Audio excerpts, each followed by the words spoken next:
তুফান Bangla cinema আমাদের সামনে তুফান যে নিয়ে আসলো, বাংলা সিনেমার সকল রেকর্ড ভেঙে সারা দেশের সব সিনেমা হলে সগৌরবে চলছে তুফান।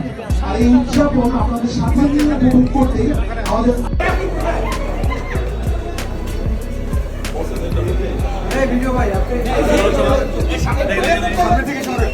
দেখবো আর এই মানুষগুলোর জন্য অপেক্ষা করছিলাম। আমি কিন্তু বারবার বলছিলাম আরে স্ক্রিনিং কবে হবে, কবে স্পেশাল স্ক্রিনিং গেলে আমি এক্ষুনি যাচ্ছি, দেখে নিচ্ছি। ও মাই গড, এবার শাকিব খানের পাস হয়ে সালাম করলো আরেফিন শুভ। সামাজিক যোগাযোগ মাধ্যমে ভিডিও হলো ভাইরাল।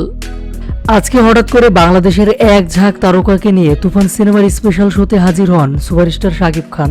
এ সময় একদম হ্যান্ডসাম ভাবে নিজের তুফান সিনেমার স্পেশাল শোতে হাজির হয় শাকিব।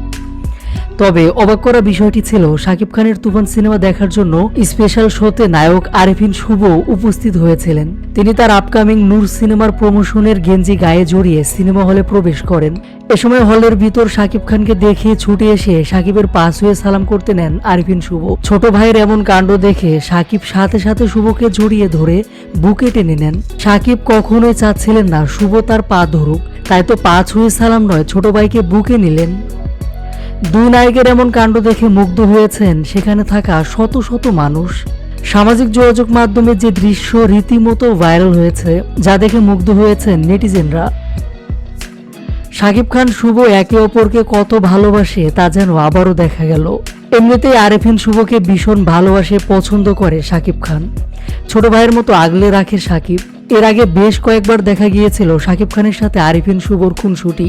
তবে এমন দৃশ্য আগে কখনো দেখা যায়নি যে শাকিব খানের পাশ হয়ে সালাম করতে নিচ্ছিলেন আরেফিন শুভ। প্রিয় ভিউয়ার্স, বিষয়টি নিয়ে আপনাদের মতামতটি জানিয়ে দিন।